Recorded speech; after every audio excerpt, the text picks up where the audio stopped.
Hi, I'm doing a book video 2 video for AP Lang, and this book that I've been reading, The Special Prisoner by Jim Later. I don't think I read that right, but it's my best guess. But I'm just gonna be answering 4 questions that are required for AP Lang, the rubric, and I'm just gonna get started. But for the required question is, what is this book about? Provide your own brief overview. This book is about a man. I haven't looked at it in a while. The man's name is Watson. He used to be a World War II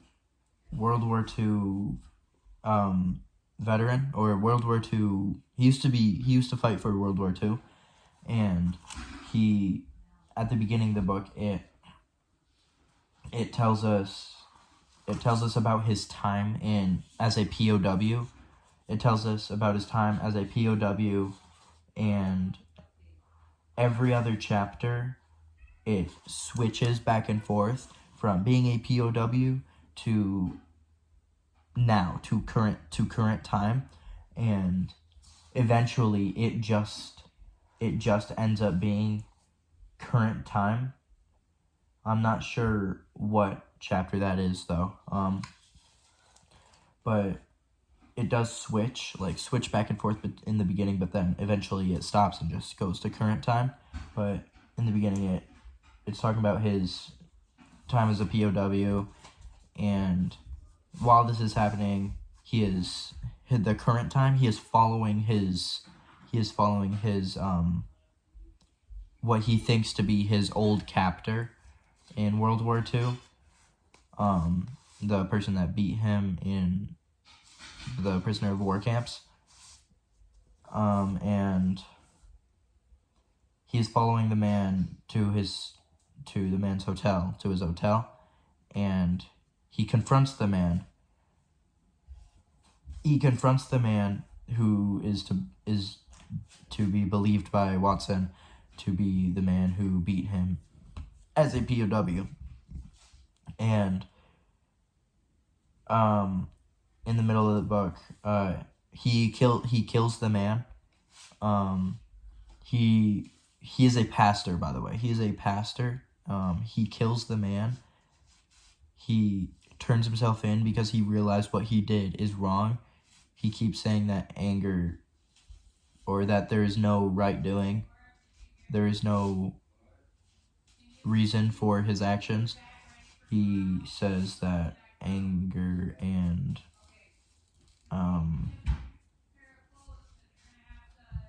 anger took over him and made him do that. But he also says that there is no right doing for his actions. There is no good reason for his actions. Then he is put on trial. His friend's son. Yes, his friend's son,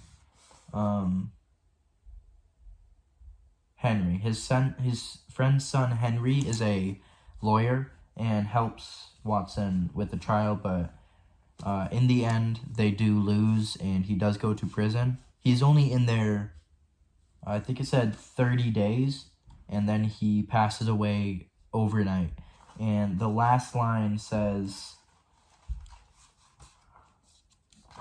the last paragraph is, the guard who remained looked hard at Watson's smile and then at the rest of his face, and on down his front to his feet.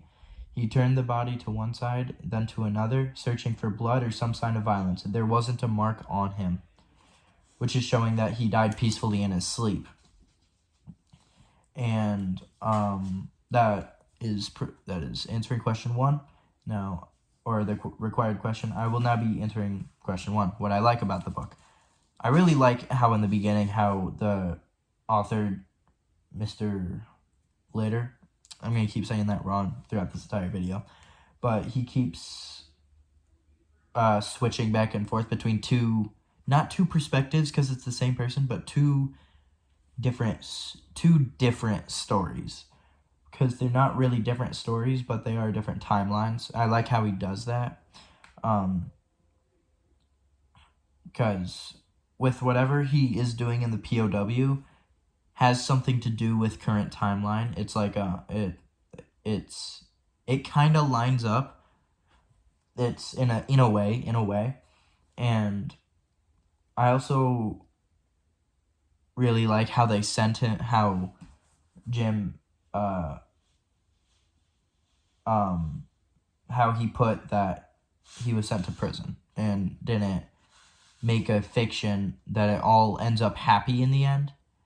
I like how he actually did the entire novel, and I like how he put him to prison. That I'm butchering this so bad right now, but because the usual, how you would expect it to end is a happy ending. He goes free and he is forgiven. But I like how he was put in prison, because then it shows us the last paragraph, there wasn't a mark on him. I like, because it ends off on a like a note. He was like 80. He was like 70, 80. He was a sturdy man too. And he died in his sleep, which shows that he didn't suffer in prison. And he did meet his maker. That sounded evil, but he was a pastor, so he did meet his father. And then the next question I will be answering is optional question 3. What is one example of a particularly strong move made by the writer? Explain the move and how it is effective.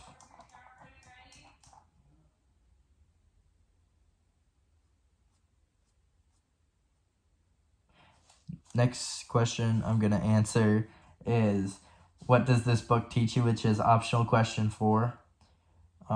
This book actually teaches me a lot. It tells me, by a lot, I mean one big thing, that no matter where you come from, you can always change. You can always do better. You can always make better choices. You can always get better for you. Because in this, it shows that he was a POW. It tells us that he was a POW. And that is like the lowest place to be. That is the worst place to be in a prisoner of war camp. That is one of the worst places to be. And then he came back from that and became a pastor and spread the word of God. And that shows me that anyone can come back from anything if you try, if you believe, and you have faith. And that is my book. That is my explanation of the book. Thank you.